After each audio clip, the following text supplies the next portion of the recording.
Assalamualaikum warahmatullahi wabarakatuh.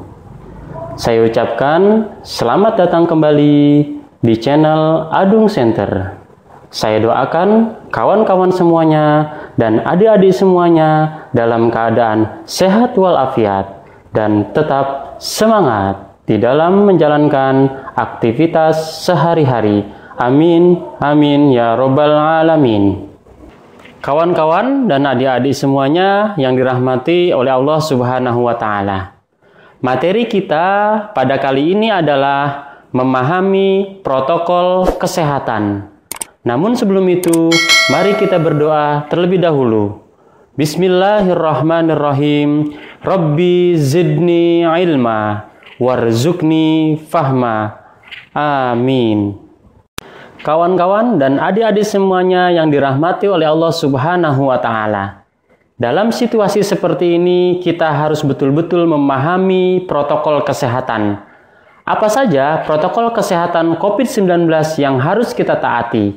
Berikut ini akan saya rincikan berdasarkan informasi yang disampaikan oleh Kementerian Kesehatan dan Gugus Tugas Percepatan Penanganan COVID-19. Protokol kesehatan yang pertama adalah menjaga kebersihan tangan. Bersihkan tangan dengan cairan pencuci tangan atau hand sanitizer apabila permukaan tangan tidak terlihat kotor. Namun, apabila tangan kotor, maka bersihkan menggunakan sabun dan air mengalir. Cara mencuci tangan pun harus sesuai dengan standar yang ada, yakni meliputi bagian dalam tangan, punggung tangan, sela-sela jari, dan ujung-ujung jari. Semuanya itu harus betul-betul kita bersihkan dengan baik. Protokol kesehatan yang kedua, jangan menyentuh wajah. Dalam kondisi tangan yang belum bersih, sebisa mungkin hindari dulu untuk menyentuh area wajah, khususnya mata, hidung, dan mulut. Mengapa demikian? Karena tangan kita bisa jadi terdapat virus yang didapatkan dari aktivitas yang kita lakukan. Jika tangan kotor ini digunakan untuk menyentuh wajah, khususnya di bagian yang sudah disebutkan sebelumnya, maka virus dapat dengan mudah masuk ke dalam tubuh kita. Maka dari itu, cuci tangan dahulu sebelum kita menyentuh wajah kita, apalagi wajah orang lain. Protokol kesehatan yang ketiga adalah terapkan etika batuk dan bersin. Ketika kita batuk atau bersin, tubuh akan mengeluarkan virus dari dalam tubuh. Jika virus itu mengenai dan terpapar ke orang lain, maka orang lain bisa terinfeksi virus yang berasal dari tubuh kita. Terlepas dari apakah kita memiliki virus corona atau tidak, etika batuk dan bersin harus tetap diterapkan.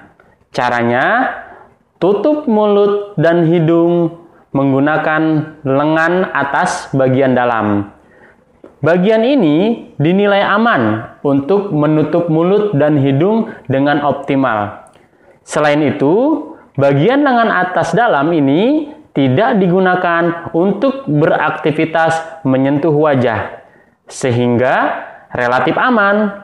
Selain dengan lengan, bisa juga menutup mulut dan hidung menggunakan kain tisu yang setelahnya harus langsung dibuang ke tempat sampah.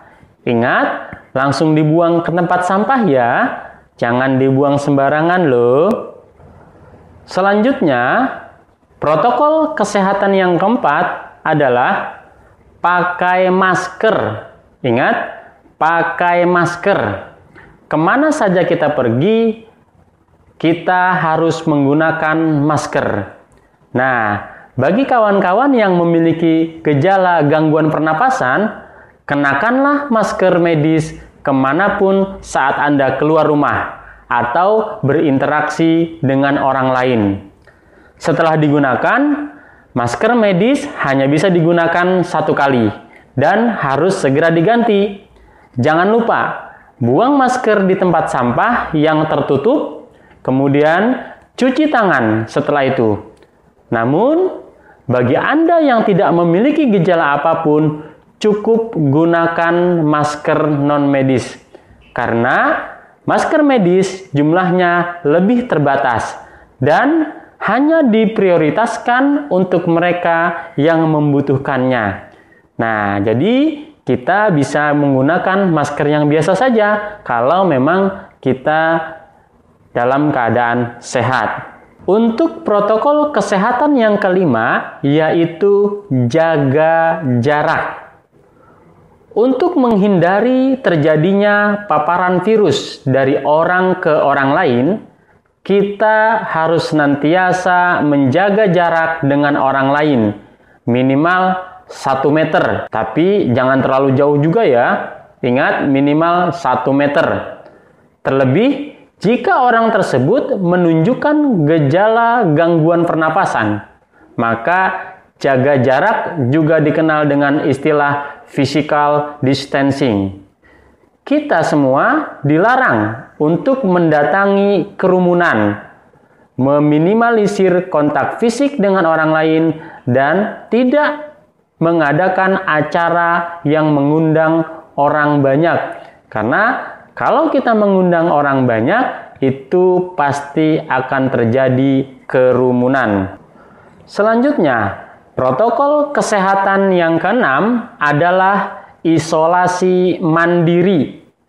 Saya ulangi, protokol kesehatan yang berikutnya adalah isolasi mandiri. Bagi Anda yang merasa tidak sehat, seperti mengalami demam, batuk, pilek, nyeri tenggorokan, sesak napas, diminta untuk secara sadar dan sukarela melakukan isolasi mandiri di dalam rumah. Tetap berada di dalam rumah dan tidak mendatangi tempat kerja, sekolah, atau tempat umum lainnya, karena bisa memiliki resiko infeksi COVID-19 dan menularkannya kepada orang lain. Maka dari itu, jika memang merasa kurang sehat atau gejala-gejala tersebut tadi, maka sebaiknya lakukan isolasi mandiri dengan sukarela. Selanjutnya, protokol kesehatan yang ketujuh adalah menjaga kesehatan. Selama kita berada di rumah atau kita berkegiatan di luar rumah, pastikan kesehatan fisik kita tetap terjaga. Di antaranya bisa kita berjemur sinar matahari pagi selama beberapa menit, kemudian kita mengonsumsi makanan bergizi yang seimbang, dan juga melakukan olahraga ringan di rumah. Istirahat yang cukup juga sangat dibutuhkan dalam upaya menjaga kesehatan, terutama selama masa pandemi ini.